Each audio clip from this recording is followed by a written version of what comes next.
এত টাকা পয়সার থেকেও জরিমানা দিতে চাচ্ছে না, টু মাছ ছোট লোক। ইশরাক রাগে হাত মুষ্টিবদ্ধ করে নেয়। জাইমা গাড়িতে গিয়ে বসে, মাথার উপর তুলে রাখা চশমা চোখে দিয়ে গাড়ি স্টার্ট দেয়। ইশরাক জাইমার যাওয়ার দিকে তাকিয়ে থেকে নিজেও গাড়ি নিয়ে ভিতরে যায়। জাইমা গাড়ি পার্ক করে হেঁটে এগোয়। হাতে তেমন টাকা পয়সা নেই আপাতত, গাড়িতেও শেষ করেই দিয়েছে। এখন এই অবস্থায় গাড়ি নিয়ে যাওয়া যাবে না। এত বড় গ্লাস লাগাতে কমপক্ষে 10,000 টাকা তো চাই। ভালোটা লাগাতে গেলে 30,000 প্লাস। এত টাকা বাড়ি কই? এখন কি নিজের গহনা বিক্রি করে গাড়ির গ্লাস লাগাতে হবে? এছাড়া আর কি? মনে মনে ইশরাককে হাজারটা অভিশাপ দিয়ে এগোতেই মনে পড়ে সে ব্যাগ গাড়িতে রেখেই চলে এসেছে। আবারও ছুটে যায় সেখানে। পার্কিং এরিয়ায় আসতে দেখে ইশরাক কেউ বেরোচ্ছে। জাইমা নিজের গাড়ির সামনে আসে, দরজার লক খুলে ভিতর থেকে ব্যাগ বের করে। পাশেই ইশরাকের গাড়ি দেখে জাইমা কয়েকটা লাথি মারে এই গাড়িটায়। আশেপাশে তাকায়, কেউ দেখার আগে কেটে পড়ে সেখান থেকে। ইশরাকের মন মেজাজ ভালো না, রুক্ষ মেজাজ নিয়ে ক্লাসে প্রবেশ করে। কিছুক্ষণ শান্তশিষ্ট ব্যবহার নিজের রাগ দমিয়ে রাখলেও জাইমার হাসি মাখা মুখ দেখে মাথায় রক্ত উঠে যায়। তার শখের গাড়ির 12টা বাজিয়ে বেয়াদব মেয়ে কী সুন্দরভাবে আনন্দ করছে। অ্যাসাইনমেন্ট না জমা দিলে মার্ক কাট, সে খবর কি আছে জাইমার? ভেবে ইশরাক ভেতরে ভেতরে হাসে। কিছুক্ষণ পর সবাইকে বলে অ্যাসাইনমেন্ট জমা দেওয়ার জন্য।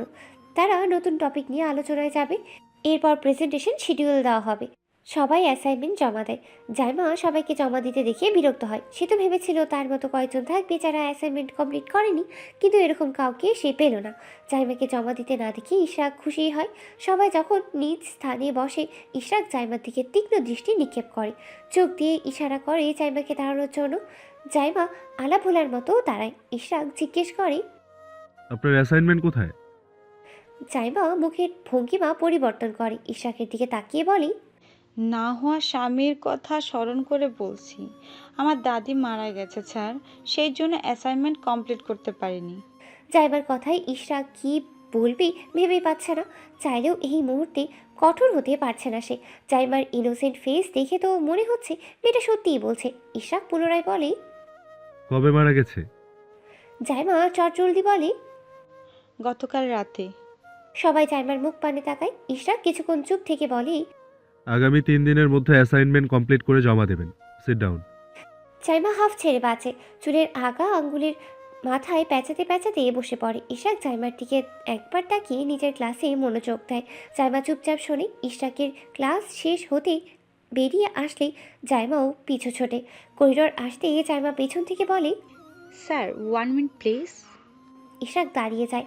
জাইমা তার সামনে দাঁড়ায়, গলা ছেড়ে বলে, গাড়ির গ্লাসের জরিমানা। ইশরাক জাইমার কথায় অবাক না হয়ে পারে না। মেয়েটা তেমন লজ্জা নেই, বুঝিয়ে দিল সে। ইশরাক কিছু বলতে যাবে, জাইমার চটজল দিয়ে বলে ওঠে, গাড়িটা আমার একটা ফ্রেন্ডের, আসলে কিভাবে বলবো, আপনাকে না বললেও গাড়িটা ঠিক করানো পসিবল না। আমার হাতে টাকা নেই, বাবাও দিতে পারবে না। ইশরাক ভ্রু কুঁচকে বলে, কেন? সব বলবো। ইশরাক আশেপাশে চোখ বুলিয়ে তাকায়। জাইমাকে বলে, আপনার বলতে আপত্তি না থাকলে বলুন। জাইমা খুশি হয়ে যায়, হাত নাড়িয়ে বলে, আসলে আমার বাবা তেমন একটা টাকা পয়সা নেই। আমরা 3 ভাই বোন, বড় বোনও ভার্সিটিতে পড়ে, ছোট ভাইও ভালো একটা স্কুলে পড়ছে, আমিও পড়ছি। কত খরচ তাই না? দাদি এতদিন অসুস্থ হয়ে হসপিটালে ছিল। আজকে তাড়াহুড়া করে বন্ধুর গাড়ি ধার নিয়ে ভার্সিটিতে এসেছি। এখন তো আপনি সেটারও 12টা বাজিয়ে দিলেন। আমি কোথা থেকে এত টাকা আনবো? জাইমার কথায় ইশরাক কিছুক্ষণ চুপ থাকে। জাইমাকে উপর নিচ পরখ করে, হাতের দিকে নজর যেতেই দেখে নামি দামি ব্র্যান্ডের ওয়াচ। গলায় একটা লকেট ঝুলছে, খুব সম্ভবত ডায়মন্ডের হবে। বেশভূষায় বড়লোক লাগলেও মেয়ের কথাবার্তায় তো অন্যরকম লাগছে। ইশরাক জাইমার দিকে তাকিয়ে বলে, আপনার হাতের ওয়াচটা বেশ এক্সপেন্সিভ। জাইমা কৃত্রিম হাসি টেনে বলে, আরে না, ফুটপাত থেকে 250 টাকা দিয়ে কিনেছে। আমি দাম জানতে চাইনি। জাইমা মাথা নাড়ায়। দুই হাত নিজের চুল ঠিক করতে করতে গলার লকেট লুকানোর চেষ্টা করলেও ইশরাকের চোখ সেটা এড়ায়নি।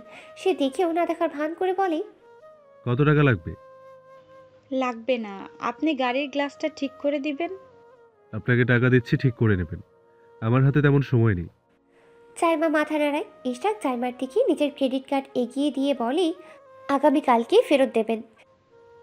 পাসওয়ার্ড? ইশরাক পাসওয়ার্ড বলে। জাইমা খুশি হয়ে বলে, ধন্যবাদ স্যার। জাইমা চলে গেলে ইশরাক অস্পষ্ট স্বরে বলে, স্ট্রেঞ্জ, এই মেয়ের সাথে আর 2 দিন কথা বলে আমি পাগল হয়ে যাব। ভারী অদ্ভুত মেয়ে তো। চেয়ে টাকা নিল, সিরিয়াসলি? জাইমা ক্রেডিট কার্ড হাতে পেয়ে বেশ খুশি। এত সহজেই দিয়ে দিল। আচ্ছা, টাকা আছে তো এটাই, কত টাকা হবে? হয়তো টাকা নেই, এই জন্য এত সহজেই দিয়ে দিয়েছে। টিচার্সরা কিপটে হয়। সেখানে ইশরাক নিজের ক্রেডিট কার্ড দিয়ে দিল জাইমাকে। জাইমার সন্দেহ হচ্ছে, কিসের বিশ্বাস আর ভিত্তিতে ইশরাক ক্রেডিট কার্ড দিয়ে দিল। ওয়েট, ইশরাক তাকে চেনে না তো? তার বাবা তো খোঁজখবর নেয় নিশ্চয়ই। ভেবেই জাইমার মাথায় হাত চলে যায়। বাকি ক্লাসগুলো মনোযোগ সহকারে করতে পারল না। বেরিয়ে নিজের গাড়ির কাছে আসে, ফাটা গ্লাসের দিকে নজর দেয়। এখন এটা ঠিক করার জন্য যেতে হবে ভেবেই জাইমা কপাল চাপড়ায়। কিছুক্ষণ গাড়ির দিকে তাকিয়ে থেকে ভিতরে বসার জন্য উদ্যত হতেই সেখানে একটা ছেলে উপস্থিত হয়। জাইমা তাকে দেখেও না দেখার ভান করে, কিন্তু ছেলেটা আগ বাড়িয়ে বলে, এই গাড়িটা তাহলে তোমার? জাইমা উপর নিচ মাথা নাড়ায়। গাড়ির ডোর খুলতেই ছেলেটা বলে, সো স্যাড, এত সুন্দর এক্সপেন্সিভ গাড়িটা কি হাল করে দিল? কে করেছে এরকম? গোলামের পুত। জাইমার কথায় ছেলেটা মহা মুশকিলে পড়ে যায়। গাড়িটা কি তাকে দিল? জাইমা ছেলেটার মুখের অবস্থা দেখে বলে, গাড়িটার এই হাল যে করেছে তার নাম গোলামের পুত। তখন গাড়ির ডোর বন্ধ করার আওয়াজ আসতেই জাইমা পাশে ফিরে তাকায়। ইশরাক গাড়িতে বসেছে। জাইমা তাকে দেখে জিভ কাটে, আর এক মুহূর্ত না দাঁড়িয়ে গাড়ি নিয়ে রওনা হয় সে। বাসায় এসে হাফ ছাড়ে ইশরাক। কি মেয়ের পাল্লায় পড়লো সে, ভেবে বিরক্তিতে নাক মুখ কুচকে নেয়। ইশরাক সোফায় বসতেই আগমন হয় দুজন রমণীর। একজন পোহা, আরেকজন ইশরাত। পোহা ইশরাকের আন্টির মেয়ে, ইশরাত তার আপন বোন। ইশরাককে দেখে ইশরাত বলে, ভাইয়া ক্রেডিট কার্ড দাও, আজকে সন্ধ্যে শপিং করতে যাব। আগামীকালকে যেও। কেন?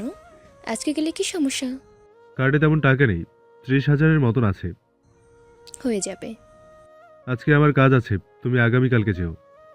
ইশরাকের কথায় ইশরাত পোহার দিকে তাকায়। পোহা চোখ দিয়ে ইশারা করে আর কিছু না বলতে। তাদের ঘটনাস্থলেই উপস্থিত হয় ইরা। এসেই ইশরাকের গলা জড়িয়ে ধরে বলে, পাপা চকলেট দাও। তোমার পিপিকে বলে দিতে, পাপা টায়ার্ড মা। ইশরাকের থেকে আগ বাড়িয়ে ইরাকে নেয় পোহা। ইশরাক উঠে চলে যায়। পোহা ইরাকে নিয়ে নিজের রুমে যায়। দুটো চকলেট ইরাকে ধরিয়ে দিয়ে বলে, আমি তোমার কে হই বলো তো ইরা? ইরা চকলেট পেয়ে খুশি হয়ে বলে, পুতা আন্টি। না, বলো পোহা মাম্মাম। নো, পাপার বউ আমার মাম্মাম হবে, তুমি আন্টি। পোহা ইরার দুই গাল চেপে ধরে বলে, আমাকে মাম্মাম বলো। নো। কথাটা বলেই পোহার থেকে নিজেকে ছাড়িয়ে নেয় ইরা। দৌড়ে চলে আসে সেখান থেকে। পোহা ইরা যাওয়ার দিকে দেখে বলে, কোথায় যাচ্ছ? ও ইরা কোনো জবাব দেয় না। সে সোজা তার আম্মুর রুমে চলে যায়। এসে তার আম্মুর গলা জড়িয়ে ধরে চুপ করে থাকে, কোনো টু শব্দও করে না। গাড়ির পেছনে ঘুরে ঘুরে 25,000 টাকা গেছে জাইমার, সবটাই ইশরাকের কার্ড থেকে। সে তো ভেবেছিল তাকে ব্যালেন্সবিহীন কার্ড ধরিয়ে দিয়েছে, কিন্তু না, ব্যাটার কার্ডে ব্যালেন্স ছিল। বেশ পোষায়, ভালোই বড়লোক মনে হয়। জাইমা গাড়ি নিয়ে বাসায় ফিরে। গ্যারেজ গাড়ি থামিয়ে গাড়িকে সালাম করে বলে, আজকেই শেষ, আর কোনো দিন তোকে নিয়ে আমি বের হব না। পা টিপিয়ে টিপিয়ে ভিতরে যায় জাইমা। নিজের রুমে গিয়ে দরজা লাগিয়ে দেয়, বিছানায় গা ইলিয়ে দেয়। মনে মনে 101 বার তবা পড়েই নেয়। আজকের দিনে কতগুলো মিথ্যে বলল সে। জিন্দা দাদিকে মৃত বানিয়ে দিল, নিজের পরিবার নিয়ে এক কথা মিথ্যে বলল। কিন্তু গাড়ির গ্লাস ইশরাক ভেঙেছে, টাকা সেই দেবে। জাইমা কেন দেবে? টাকা উদ্ধার করা আসল কথা, সেটা যেভাবেই হোক। কিন্তু তবুও নিজের কাছে কেমন যেন লাগছে। প্রথমে তো নেচে নেচে নিয়েই আসলো, এখন তো খারাপ লাগছে, নিজের কাছে ছোট লাগছে। কবে জানি সে ধরা পড়ে যায় ভেবেই শুকনো ঢোক গেলে। সন্ধ্যায় রূপকে নিয়ে বেরিয়েছে জাইমা। এসেছে একটা রেস্টুরেন্টে, মূলত ফাস্টফুড খাওয়ার জন্য। খাবার দাবার অর্ডার করে রূপার কাছে আজকে সব ঘটনা বলেছে জাইমা। জাইমার কথাবার্তা শুনে রূপা কী বলবে ভেবেই পেল না। এই মেয়ের আজাইরা বুদ্ধি। তার বাবা মা শুনলে নির্ঘাত বকাঝকা করবে। জামিলা শুনলে শিওর জাইমাকে কয়েক গা লাগিয়ে দেবেন। এরকম উড়নচটি মেয়ের বর যদি গম্ভীর হয় তাহলে হলো। জাইমা সব উড়নচটি ভাব, আজাইরা কাজকর্ম বন্ধ হয়ে যাবে। রূপাকে ভাবনায় তলানো দেখে জাইমা বলে, তুই কি ভাবস? কিছু না, ভাবছি তোমার বর যদি দোয়া করো আমার বিয়েটা যেন তাড়াতাড়ি হয়ে যায়। এসব পড়াশোনা ভালো মানুষ করে? কি যন্ত্রণা! আজকে নয় এটা বলে সরে গেলাম, ভবিষ্যতে আর কি কি বানিয়ে বলবো। দাদিকে মেরেছি, এরপর না হয় দাদাকে মারবো, তারপর কাকে মারবো? নিজের বরকে? রূপাকে মাঝখানে থামিয়ে দিয়ে এক নাগাড়ে কথাগুলো বলে জাইমা। রূপা জবাব দেয়, এরপর নিজেকে মৃত বলিও। দেখা যাচ্ছে সামনে তাই করতে হবে। এই রাহেলা বানো আমার বিয়েতে বাধা দেয় কেন? একে তো বললো ছেলে এনে দিবে, এখন খবর নাই তার। হ্যাঁ শুনেছি, কি শুনেছ? তোমার বিয়ে নাকি আগের থেকে ঠিক করা। কি? কার সাথে? আমি কেন জানি না? জাইমার কথাই রূপা জবাব দেয়, তোমার দাদা ঠিক করে গেছেন এই বিয়ে। তোমার জেঠু আছে না, ওনার কোন ছেলের সাথে, নাম মোম নাকি কি জানি। হ্যাঁ শুনেছি, তার নাম মর্ম। একদম বাজে একটা নাম। একজন ভালো মানুষ, সুন্দর মনের মানুষের নাম কখনো মর্ম হতে পারে? তাহলে ওই যে রাগী করলার জুস গোলামের পুত, ওই ব্যাটার নামও নাকি মর্মকর্ম। সেই জন্য আমার বিয়ে এটা ক্যান্সেল করতে চাই। মর্মকর্ম আমি দেখতে পারি না। এই বিয়ে কিছুতেই ক্যান্সেল হবে না। দেখবে এই মমের সাথেই তোমার বিয়ে হবে। আয় হায়! কিন্তু আমি ভেবেছি নতুন একটা প্রেম করব। তখন সবাই তাকে পছন্দ করে নেবে। অবশ্যই ছেলে সুন্দর ভালো হতে হবে। কি বলো? রূপা জবাব দেয় না। জাইমা হাসি মাখা মুখ মুহূর্তেই মিলিয়ে যায়। দুজন খাওয়া দাওয়ায় উঠেই যায়। জাইমা রূপার হাত ধরে সামনে পিছনে ঝাঁকাতে ঝাঁকাতে বাইরে আসে। মনে রং লেগে গেছে, আজকে রাতের মধ্যে ফেসবুক বা ইনস্টাগ্রাম থেকে সে একটা ছেলে খুঁজে বের করবে। রূপাকে নিয়ে তাড়াতাড়ি বাসায় আসে জাইমা। এসে তার দাদি বাবা মাকে একসাথে আলোচনায় বসতে দেখেছে সে। জাইমা হাতের ব্যাগটা রূপাকে দিয়ে দেয়। ছুটে যায় কিচেনে, ড্রয়ার থেকে চিপস বের করে একটা বাটিতে নেয়। ফ্রিজ থেকে মোজোর বোতল গ্লাসে ঢেলে একটা ট্রেতে নিয়ে লিভিং রুমে এসে বসে। জাইমাকে দেখে জামিলা ব্রু কুচকে বলে, বাইরের থেকে এসেছো, ফ্রেশ হও। এখনই এসব নিয়ে বসেছো? এসব খাবার কম খেতে বলেছি, খেয়াল নেই? জাইমা ডান হাতের তর্জনী কামড়ে জবাব দেয়, দাদির জন্য এনেছি। তোমার দাদি এসব খায় না। আজকে খাবে? কথাটা বলেই জামিলা খানের দিকে তাকিয়ে জাইমা হাসে। তখন তার বাবা সাজ্জাদ খান বলেন, ঐশানী, আমি তোমার ভার্সিটি যাব ছুটি পেলে, কোনো অভিযোগ যাতে না শুনি। তুমি তো ব্যস্ত, কি দরকার সময় নষ্ট করে যাওয়ার? জামিলা চোখ রাঙিয়ে তাকাতেই জাইমা চুপসে যায়। দাদির পাশে গিয়ে বসে, চিপসের বাটি হাতে নিয়ে খাওয়া শুরু করে। মজুদি চুমুক দিয়ে আবারও সবার কথাই মনোযোগ দেয়। রাহিলা খান ছেলে সাজ্জাদ খানের উদ্দেশ্যে বলে, মোমো দেশে এসেছে বছর হলো, তোমার বাবা বলার কথা ভুলে গেছে। সাজ্জাদ খান কিছুক্ষণ চুপ থেকে বলে, তার দরকার হলে আসবে, আমি আমার মেয়ে নিয়ে তাদের হাতে তুলে দিতে পারবো না। আমার মনে হয় যেখানে যোগাযোগ নেই, সম্পর্ক অতীত রূপ নিয়েছে, সেখানে নতুন করে সম্পর্ক স্থাপনের মানেই হয় না। মর্মর জন্য ভালো মেয়ে পাবেন, আমার মৈশানীকে এসবে টানবেন না। তোমার বাবা ঠিক করে যাওয়ার সম্পর্ক পায়ে ঠেলে দিচ্ছে। এরকম কিছু না। রাহিলা খান কিছু বলেন না। সাজ্জাদ খান উঠে চলে যায়। তখন রাহিলা খান জামিলাকে উদ্দেশ্য করে বলে, তুমি সাজ্জাদকে বলো, ওদের সামান্য ভুল বুঝাবুঝি কথা কাটাকাটির জন্য আমার মেয়েরা এই বাড়িতে আসে না, আমিও ছেলেদের বাড়িতে যেতে পারি না। এইসব অনেক হলো, এইবার এইসব মিটমাট করা যায় না। আপনার দু ছেলেই ঘাড়তেরা, কেউ নত হবে না। এবার এটা হেস্তনেস্ত করেই ছাড়বো। আমার জায়মা মোমোর মাধ্যমে দুই পরিবারের এক করব। আপনি যা ভালো বুঝেন। কথাটা বলেই জামিলা চলে যায়। জাইমা উঠে দাঁড়ায়, সামান্য নিচে ওঠে। হাতে থাকা চিপসের বাটি থেকে কিছু চিপস উপরে ছিঁড়ে দিয়ে আবারও নেচে ওঠে। মর্ম নামটা পাল্টাতে হবে। সবচেয়ে বড় কথা আমার বিয়ে হচ্ছে। রাহিলা খান নাতনির নাচ দেখে কথা বলতেই ভুলে গেছেন। লিভিং রুমটা অপরিষ্কার করে দিয়েছে। একটু পর জামিলা এসে বকাঝকা শুরু করবে। জাইমা অতিরিক্ত উদ্বিগ্ন হয়ে রাহিলা খানের কাছে আসতেই যাবে, তার জামার সাথে লেগে মোজোর গ্লাস নিচে পড়ে ছিটপটা। জাইমা গ্লাসের দিকে তাকিয়ে সরে যায়। আর কোনো অঘটন ঘটানোর আগে চিপস যে কয়েকটা অবশিষ্ট আছে সেগুলো একে একে মুখে পড়ে নেয়। কাচের বাটি ভেঙে যাবে ভেবে সেটা হাতে নিয়ে কিচেনের দিকে চলে যায়।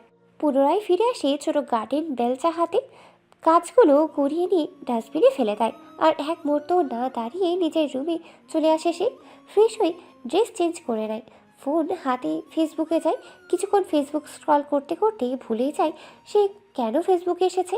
রাত 10:30টায় মনে পড়ে তার যে অ্যাসাইনমেন্ট লিখতে হবে, ভেবেই তড়িঘড়ি পড়ার টেবিলে বসে যায়। উদ্দেশ্য আজকে রাতের মধ্যে অ্যাসাইনমেন্ট লিখে শেষ দেওয়া। খান পরিবারের সবাই ডিনার করতে বসেছে। ইশরাক সবার শেষে এসেছে ডিনার করার জন্য। তাকে দেখে রাজিয়া আহমেদ বলে, তোমার দাদিনের সাথে দেখা করবে কবে? ইশরাক মায়ের দিকে তাকায়, চেয়ার টেনিয়ে বসে বলে, দাদিকে বলো চলে আসতে। এখানে থাকবে, সমস্যা কোথায়? তোমার ছাত্র শুনলে বকাঝকা করবে। ইশরাক তার বাবা সাজেদ খানের দিকে তাকায়। তিনি চুপচাপ খাবার খাচ্ছেন। ইশরাত তার আম্মুকে বলে, চাচুকেও বলো সবাইকে নিয়ে আসতে, ওনার ছেলে মেয়েদের দেখার অনেক ইচ্ছে। ইশরাতের কথায় সাজেদ খান জবাব দেন, ওর আসার প্রয়োজন নেই। তোমার বেশি দেখার ইচ্ছে হলে খবর পাঠাও, ওর ছেলে মেয়েরা চলে আসবে। ইশরাতের কথায় ইশরাক তার বাবাকে বলে, এভাবে আর কতদিন? দাদার বলে যাওয়া কথা ভুলে গেছো? ছেলের কথায় সাজেদ খান কিছুক্ষণ থম মেরিয়ে বসে থেকেই বলেন, অতীত সেটা, বর্তমানে কথা বলো। বাবা, এরকম বলছো কেন? এমনিতেও এই সম্পর্ক জোড়া লাগানোর জন্য দাদার কথা পালন করা ছাড়া আর কোনো উপায় দেখছি না। ইশরাকের কথায় পোহা ইশরাতের দিকে তাকিয়ে ভ্রুজোড়া সংকুচিত করে নেয়। চোখ দিয়ে ইশারা করে কি এমন বলে গেছে তাদের মৃত দাদা। খাবার টেবিলে তেমন কথা হয়নি, তবে সোফায় বসলেই কিছুক্ষণ তর্কাতর্কি হয়। ইশরাক তার বাবার জেদকে থামানোর জন্য দাদির নাম্বারে কল দেয়। কিছুক্ষণের মধ্যেই কল রিসিভ হতেই রাহেলা খান বলেন, হ্যালো।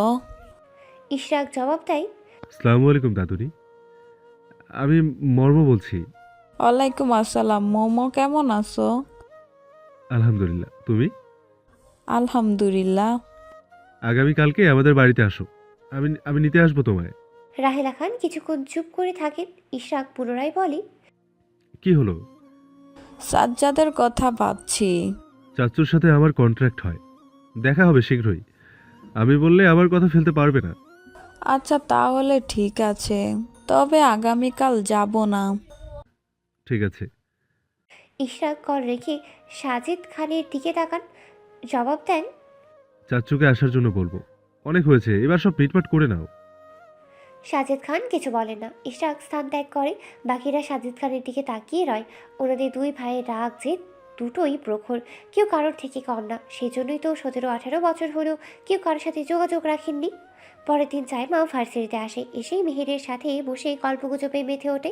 ইশরাক ক্লাসে আসলে জাইমা ভদ্র হয়ে যায়। পুরোটা ক্লাস একটু দুষ্টুমিও করে না। ব্যাপারটা ইশরাকের চোখে এড়ায়নি।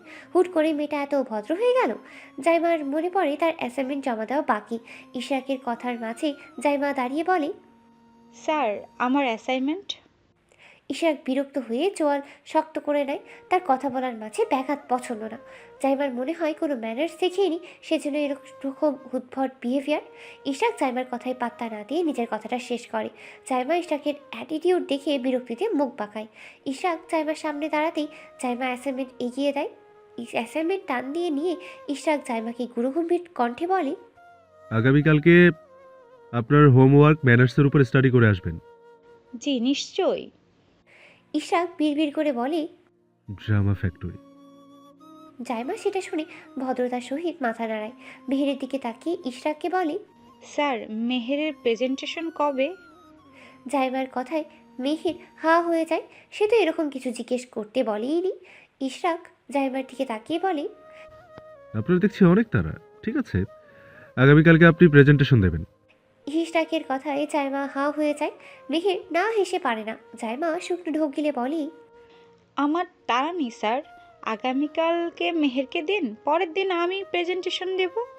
স্যার ওকে দিন, ওর তাড়া বেশি, সেজন্য আমার কথা বলেছে। না Asha. Just shut up. Ishraq থমকে বলে। জাইমা চুপসে যায়। ইশরাক চোখ গরম করে জাইমার দিকে তাকিয়ে বলে, আমার ক্লাসে ডিস্টার্ব করার জন্য আপনি বাকি সময় দাঁড়িয়ে থাকবেন। দ্বিতীয়ত, আগামী পরশু থেকে টানা 2 দিন আপনি প্রেজেন্টেশন দেবেন। যদি না দিয়েছেন তাহলে আপনার মার্ক কাট করে দেব। জাইমা ফ্যাল ফ্যাল করে তাকিয়ে থাকে ইশরাকের কথায়। রাগে কান গরম হয়ে উঠেছে। ইশরাকের প্রতি এত রাগ হচ্ছে তার চেয়ে বেশি হচ্ছে মেহেরের প্রতি। সে তো আগ্রহ থেকেই জিজ্ঞেস করেছিল এটা, কিন্তু ইশরাক তাকে এরকম একটা বাঁশ হাতে ধরিয়ে দেবে ভাবতেই পারেনি সে। ইশরাক নিজের আলোচনায় আসে। পুরোটা সময় জাইমাকে দাঁড় করিয়ে রেখেছে সে। ক্লাস শেষ করে বের হতে জাইমা ক্রেডিট কার্ড হাতে ইশরাকের পেছনেই আসে। পেছন থেকে ডাক দিয়ে বলে, স্যার 1 মিনিট। ইশরাক দাঁড়ায়। জাইমা মাথা নিচু করে কার্ডটা এগিয়ে দিয়ে বলে, 25,000 লেগেছে, ধন্যবাদ আপনাকে। ইশরাক কার্ডটা নিয়ে নেয়, জাইমার দিকে তীক্ষ্ণ দৃষ্টি নিক্ষেপ করে। কোনো রকম প্রতিক্রিয়া না দেখিয়ে চলে যায়। জাইমা ইশরাকের যাওয়ার দিকে তাকিয়ে মুখ বাঁকায়, গালি দেয়, বিরক্ত হয়। এক আকাশ খুব জমে আছে। সেজন্য সিদ্ধান্ত নিয়েছে আগামীকালকে সে ভার্সিটিতে আসবেই না, যা কিছু হয়ে যাক না কেন। এই ইশরাকের মুখ দেখার কোনো ইচ্ছেই নেই তার। সারাক্ষণ মুখে একটা গম্ভীর করেই রাখে। জাইমা বিরক্ত হয়ে ক্লাসে চলে আসে। মূর্খুণ হয়ে বাকি ক্লাসগুলো শেষ করে একা একাই বোঝ বেরোয়। এখন লিফটে বেশ ভিড় থাকবে ভেবেই ধীরে ধীরে হাঁটে। বাইরে বেশ গরম, সেজন্য মিনি ফ্যান হাতে মুখের সামনে বাতাস দেয়। লিফটের সামনে আসতেই দেখে অনেকেই লিফটে ঢুকেছে, অনেকেই দাঁড়িয়ে আছে। জাইমাও তাদের সাথেই দাঁড়ায়। দ্বিতীয় দফাতেও সে লিফটে জায়গা পায়নি, সেখানে দেওয়ালের সাথে হেলান দিয়ে দাঁড়িয়ে থাকে। একে একে সবাই চলে যায়। তৃতীয় দফায় সে একাই যাবে লিফট দিয়ে, ভেবেই খুশি হয়। একে তো ইশরাক আজকে তার মানিজ্জত ফালুদা বানিয়েছে, জনসম্মুখে একসাথে যাওয়ার মানেই হয় না। জাইমার আনন্দ ঘন মুহূর্ত বেশিক্ষণ স্থায়ী হয় না, কারণ ইশরাক ফোনে একটা কানে গুঁজে কথা বলতে বলতে লিফটের সামনে আসে। জাইমা ইশরাককে দেখে বিরক্ত হয়। কি করবে ভেবে নিজের ফোনটা ব্যাগ থেকে বের করে। কল আসেনি, তবুও কানে ফোন রেখেই বলে, হ্যাঁ দাদি বলো।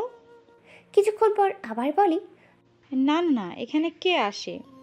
আগে যদি জানতাম এত বড় এক মাপের মুখ চড়া গড়গড়ালের সাথে দেখা হবে, কখনোই আসতাম না। আবার হেসে বলে, কি বললে তুমি? হ্যাঁ, এটাই ঠিক বলেছ।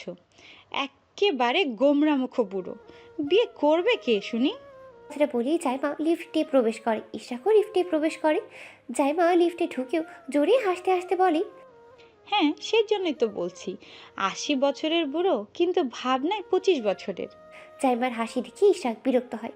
সামনের দিকে তাকিয়ে বলে, পাবলিক প্লেসে উড়নচণ্ডীর মতো কেউ হাসে না, পাশের মানুষ বিরক্ত হয়।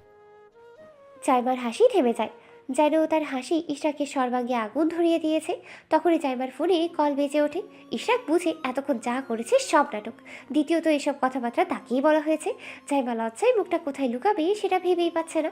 এই মুহূর্তে মনে হচ্ছে লিফট ফাঁকা হয়ে যাক, সে গা ঢাকা দিবে। কি লজ্জা! ইশরাক নিজের ঠোঁটের করে হাসি থামিয়ে নেয়। জাইমা কল কেটে দিয়ে আবারও বেজে ওঠে।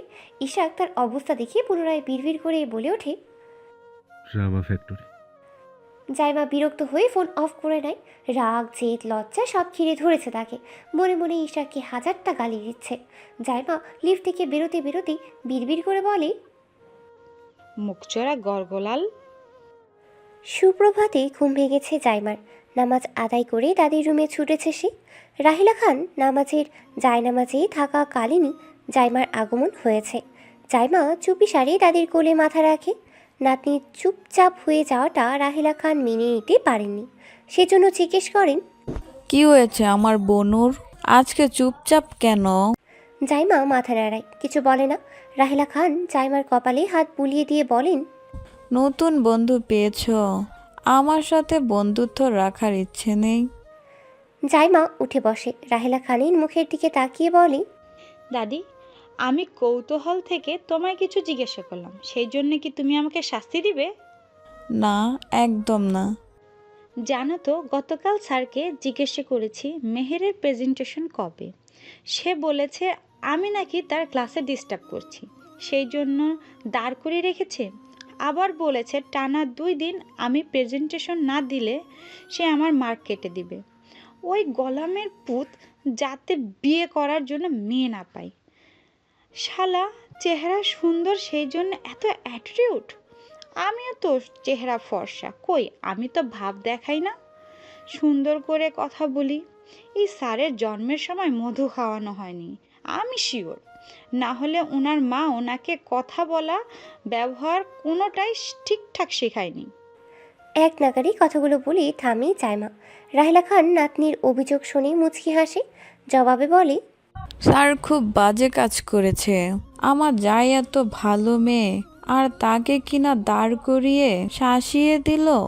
Very bad. এই তো 2 হাত তোলা। কথাটা বলেই রাহেলা খানের 2 হাত তুলেই মোনাজাত ধরায় জাইমা। পরক্ষণেই বলে, দোয়া করি এই প্রফেসরের বউ যাতে উড়নচণ্ডী হয়, আমার থেকেও বেশি। তার জীবন যেন তেজপাতা বানিয়ে দেয়। তখন দাদি বলে, ওই প্রফেসর যাইতে আমার জামাই রাহির মতো সুন্দর মনের মেয়ে মানুষকে জীবন সঙ্গী হিসেবে পাবে। নো রাহিলা বানু, ওই প্রফেসরের বউ হবে আমার মতো না, তবে আমার থেকেও বেশি দুষ্টু। আমার মতন হলে তো বেটা জিতে যাবে। কত কিউট একটা মেয়ে ময়ূষানী খাতুন। এমন বউ চাই যাতে সে ঠকে। হ্যাঁ ঠিক আছে। জাইমা প্রতি উত্তর করে, ওই প্রফেসরকে একা পেলে আমি তার মাথা ফাটাবো। তুমি মনে রাখো, পারলে ডায়েরিতে লিখে রাখো। কথাটা বলেই দাদির কপালে ফটাফট কয়টা চুমু খেয়ে জাইমা নাচতে নাচতে বেরিয়ে যায়। রাহেলা খান জাইমার যাওয়ার দিকে তাকিয়ে হাসে। রুমে এসে জাইমা লাইট অফ করে শুয়ে পড়ে। যেহেতু আজকে ভার্সিটি যাবে না, সেহেতু অনেক বেলা অবধি ঘুমানোর পরিকল্পনা জাইমার। 9টা নাগাদ জামিলা রেডি হয়ে জাইমার রুমে আসে। লাইট অন করতেই দেখে জাইমা গভীর ঘুমিয়ে তলানো। জামিলা হাত ঘড়ি দেখে জাইমার কাছে যায়, ডাক দেয়, জাইমা উঠো, ভার্সিটি যাবে না? জাইমা রেসপন্স করে না। এভাবে বার কয়েক ডেকে জামিলা জাইমার হাত টেনে ধরে উঠে বসায়। অগোছালো চুল কপালের উপর এলোমেলো হয়ে আছে। জাইমা ঘুম ঘুম চোখে মায়ের দিকে তাকায়, জবাব দেয়, প্রিন্সিপালের দাদি মারা গেছে, সেই জন্য ভার্সিটি অফ। ফাজলামো ছাড়ো, তাড়াতাড়ি তৈরি হয়ে ভার্সিটি যাও। ধমকে বলে জামিলা। ধমক খেয়ে জাইমা মুখটা কুঁচকে নেয়, জবাব দেয়, না যাব না, আমি পড়ালেখা করব না। বিয়ে দাও, বিয়ে দিয়ে দাও প্লিজ। জাইমার কথাটা শেষ হতেই চোখে মুখে পানি ছুঁড়ে মারে জামিলা। জাইমা ভীতু দৃষ্টিতে তাকায় মায়ের দিকে। জামিলা চোখ গরম করে তাকিয়ে আছে। জাইমা বিরক্ত হয়ে উঠে দাঁড়ায়, ডান হাতের তর্জনী কামড়ে বলে, তুমি আমাকে ডেকেছো? ভেবেছিলাম স্বপ্ন দেখছি, বিয়ে করব। এরকম কিছু আমি তোমাকে বলিনি, স্বপ্নে দেখছিলাম। জাইমা ওয়াশরুমে ঢুকে যায়। জামিলা চিৎকার করে বলে, আধ ঘন্টার ভেতর রেডি হয়ে নাস্তা খাওয়া কমপ্লিট করবে। আমি নিজে তোমাকে ভার্সিটি নামিয়ে দিয়ে আসবো। জামিলা রুম থেকে বেরিয়ে যায়। জাইমা ড্রেস চেঞ্জ করে আয়নার সামনে দাঁড়ায়। নুট কালারের একটা সালোয়ার কামিজ পরিধান করেছে। সোজা চুলগুলো মৃদু কার্ল করে 2 কাঁধের ওপর রাখে। গলার ডায়মন্ডের লকেট খুলে গোল্ডেনের একটা চেইন পরে নেয়। চেইনের মাথায় ছোট্ট করে এম লেখা। টুকটাক তৈরি হয়ে ব্যাগ নিয়ে বেরিয়ে আসে জাইমা। জামিলা সোফায় বসে ফোন স্ক্রল করছিল। মূলত জাইমার অপেক্ষায় ছিল সে। জাইমা বিরক্তি মাখা মন নিয়ে নাস্তা খেতে বসে। জামিলা তাড়া খেয়ে তার পেট ভরে গেছে। নাস্তা তেমন খেতে পারেনি। মায়ের সাথে একই গাড়িতে পাশাপাশি বসে ভার্সিটির উদ্দেশ্যে রওনা হয় জাইমা। আগে জামিলার স্কুল, এরপর জাইমার ভার্সিটি পড়ে। জামিলার ড্রাইভার জাইমাকে ভার্সিটি নামিয়ে দিয়ে আসবে। স্কুল গেটের সামনে গাড়ি থামতেই জামিলা নেমে যায়। জাইমা মুখে কৃত্রিম হাসি টেনে জামিলাকে বিদায় দেয়। এক গাদা বিরক্তি আর অলসতা নিয়ে ভার্সিটিতে আসে। আজকে জাইমার মন ভালো নেই। এছাড়া ইশরাকের দেওয়া অপমান আর পাশ খেয়ে সে সিদ্ধান্ত নিয়েছে, আর যাই হোক, ইশরাককে কখনো কোনো প্রশ্ন করবে না। আর না, ইশরাকের ক্লাসে উল্টাপাল্টা কাজকর্ম করবে। আজকে মেহেরের সাথেও তেমন ভাব জমায়নি জাইমা। চুপচাপ সবগুলো ক্লাস মুড অফ করেই শেষ করে। ক্লাস শেষ হতে একা একাই বেরোয়। লিফটের কাছে ভিড় পাবে সেজন্য সবার শেষেই ধীরে ধীরে হেঁটে সামনে এগোয়। জাইমার একাকিত্বে অবসান ঘটিয়ে আগমন হয় একটা ছেলের। সেই ছেলেটাকে জাইমা সেদিন দেখেছিল, যেদিন ইশরাক তার গাড়ির গ্লাস ভেঙেছে। ছেলেটা এসে জাইমার পাশে দাঁড়ায়। জাইমা ছেলেটার মুখের দিকে তাকাতেই ছেলেটা হাত এগিয়ে দিয়ে বলে, আরশান শিকদার। জাইমা মাথা নাড়িয়ে বলে, মৈশানী খানম জাইমা। নামটা ভীষণ সুন্দর এবং ইউনিক। জি ধন্যবাদ। কোন year? First. Third year? Senior, but আপনি এভাবে আমার সাথে কথা বলছেন? ও মা, কথা বলা যাবে না? না, সিনিয়রদের তো ভাবটাই আলাদা থাকে, সেখানে আপনি আগ বাড়িয়ে পরিচয় হচ্ছেন।